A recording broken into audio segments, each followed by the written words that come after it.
definitely you guys are going to want to hear this. This is where we need to start heading and supporting.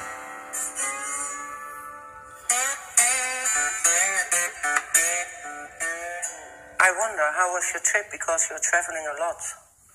Well, thank you, Irma. It's lovely to be with you here in this beautiful place. We had a very interesting trip, of course. No secret that we were coming here to meet with Bernard. And we had an extraordinary day. Many things went wrong, and it took us 12 hours to get here from Berlin, which should have taken just a few hours. 12?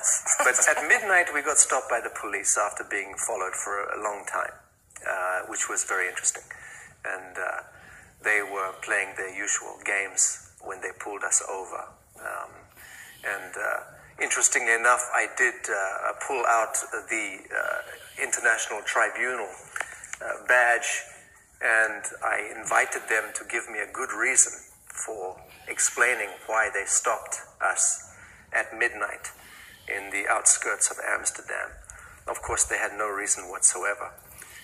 But shortly after, we showed the badge and explained that we have a good understanding of law, and this is all games, and they are trying to conduct... I asked for their business card. Wow. And she said, what business? We don't do business. I said, this is exactly what you're doing. You're trying to conduct commercial business at midnight, and I'm tired, and we've had a long drive.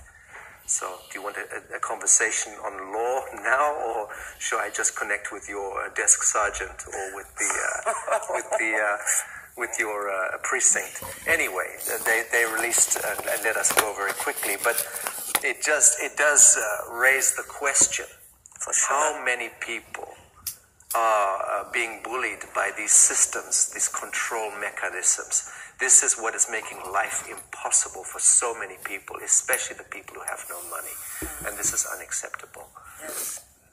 So you did have a good start in Holland. The last time I came to Holland was I was chairing a conference on breakthrough energy, and also in Hilversum, I think it was. Hilversum, and yes.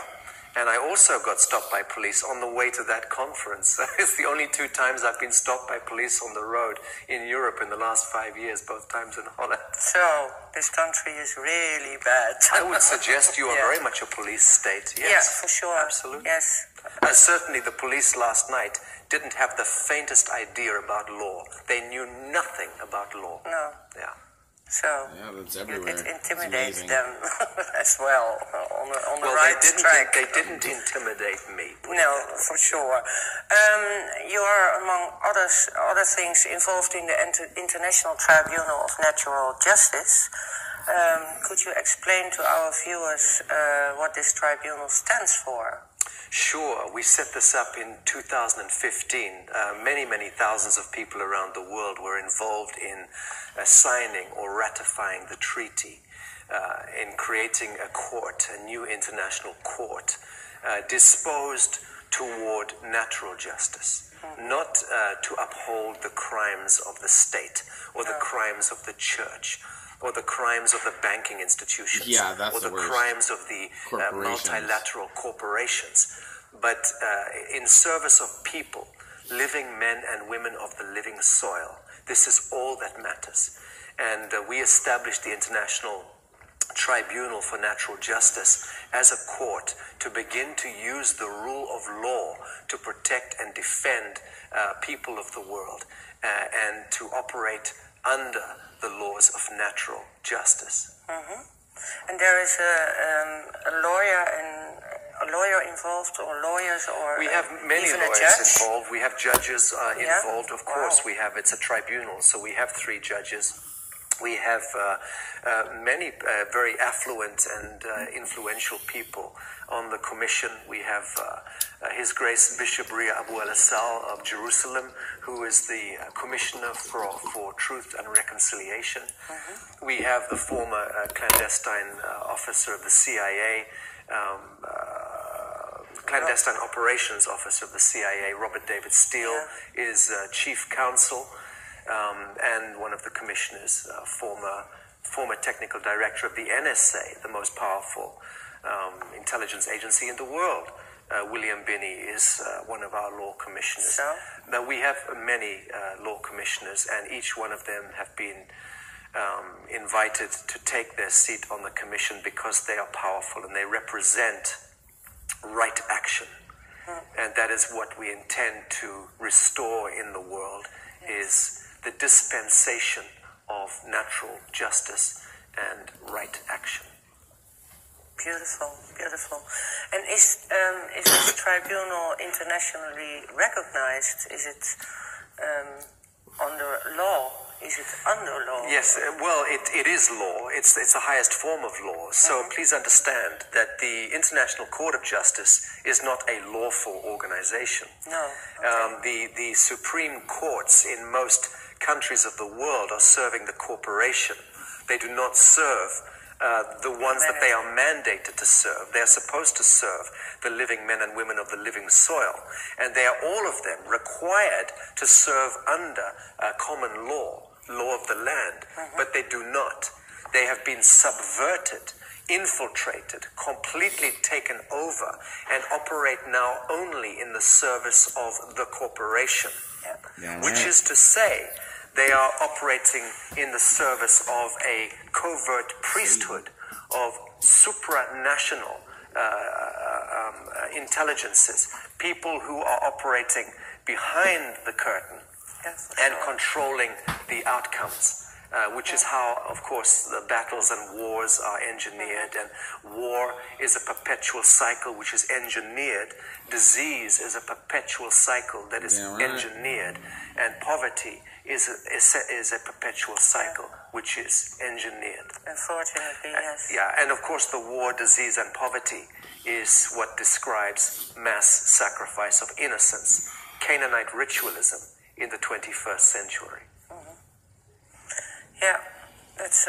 So the judges, the advocates, the law in the modern sense is perpetrating ritual sacrifice of innocence. Absolutely. Alpha to omega. Occasionally, you have good judges on the bench who are operating with a sense of compassion, empathy, and you get good judges, good rulings, good hearings, conducted well and conducted honorably, but very, very few. The overwhelming majority of legal proceedings, legal hearings, are connected to commercializing and penalizing living men and women of the living soil. That is called business. Yeah, very, very sad. It needs to change.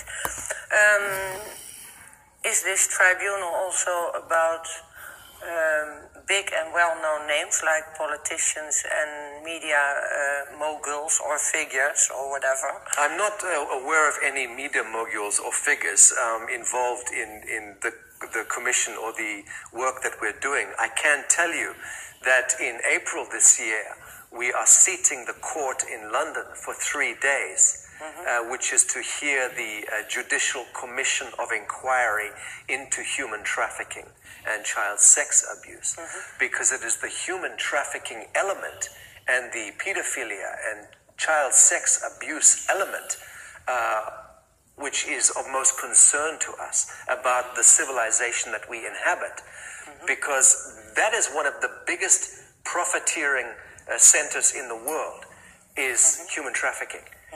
It is a vast industry generating billions and billions and billions of dollars. Governments and elements within governments are involved. Elements within the military are deeply invested in this. Elements within the intelligence community around the world are involved in articulating and ensuring this. The international banking fraternity is absolutely involved in it and underwriting this activity.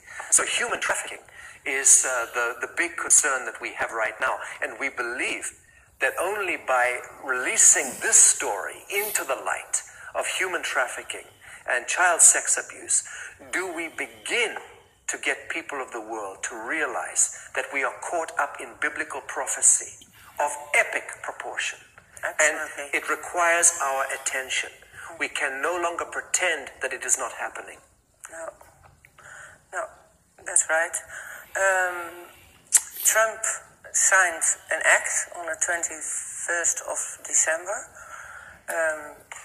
For me personally, a very important act. But is it connected with your tribunal? Because it seems to be. There's no direct connection that I'm aware of. What I do know is that as far as I am concerned, Donald Trump is absolutely doing the right thing.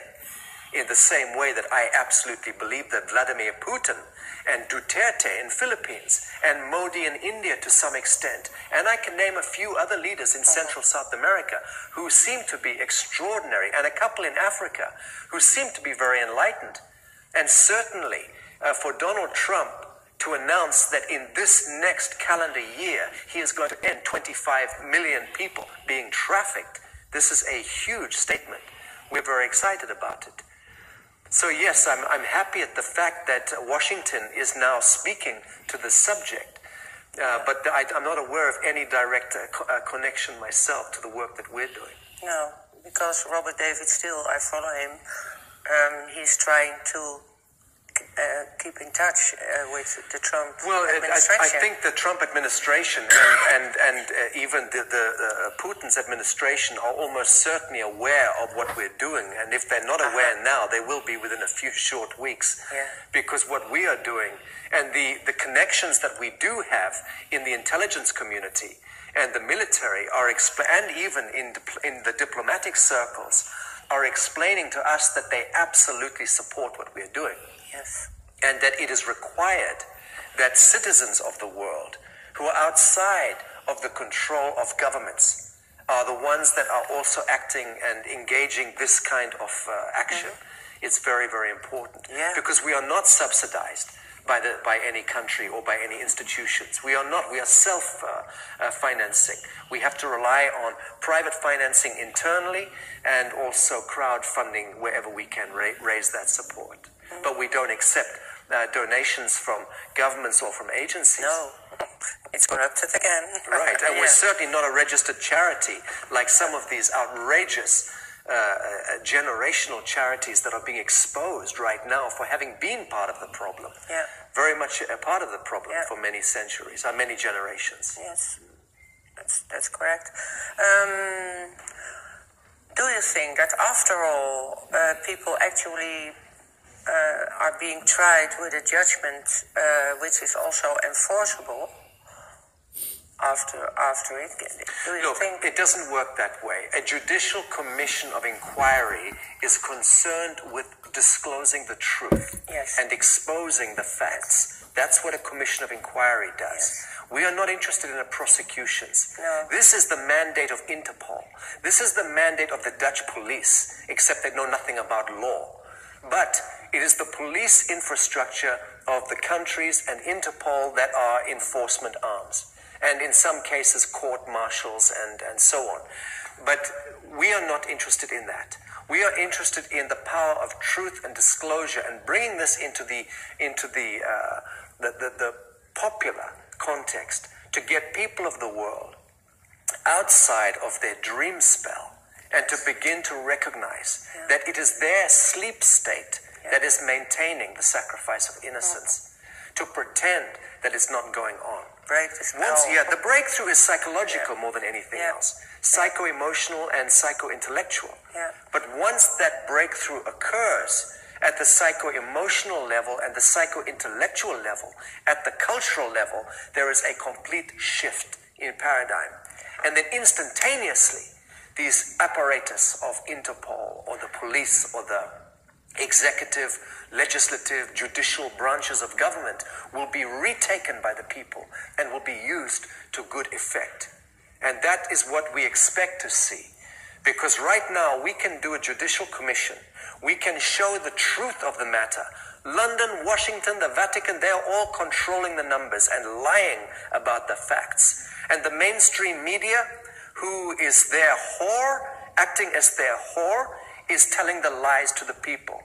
And the people are the ones responsible, in my view, not the devils behind the curtain.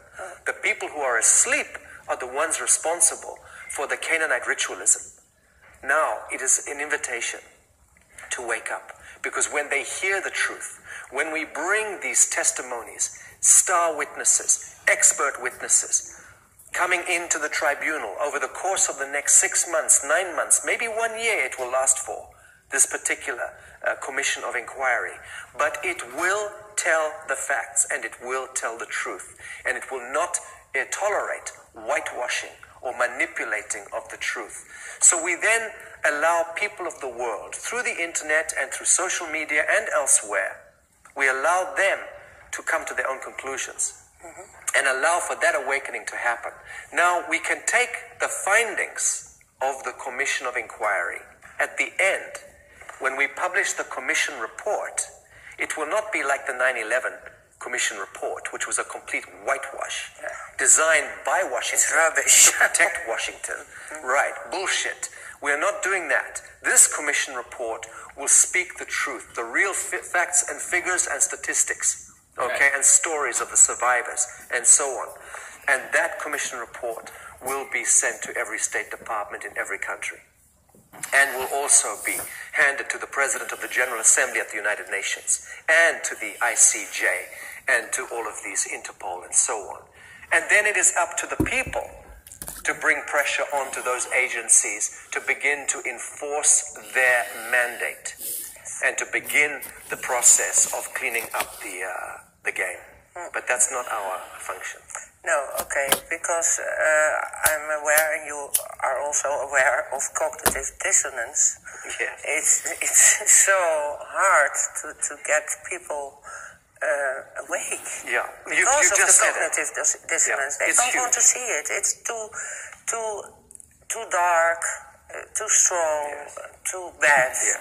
You know? But we were speaking earlier with Ronald about this, but the Masonic tradition is based on a language called helter-skelter, black and white. This is why you have the black-white checkerboard with the Masonic, the floors, and so on. It's connected to, info, disinfo, double disinfo, and creating this atmosphere of impossible to focus on any truth. But this is classic cultural dissonance, and it's a program dreamt up by the Tavistock Institute, the Council of Foreign Relations, and the Royal Institute for International Affairs, the Fabian Agenda.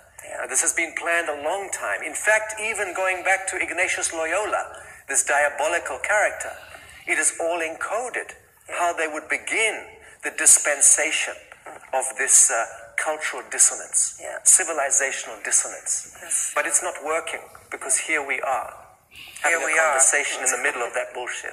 I really want to thank you, and I wish you all the best with this great initiative.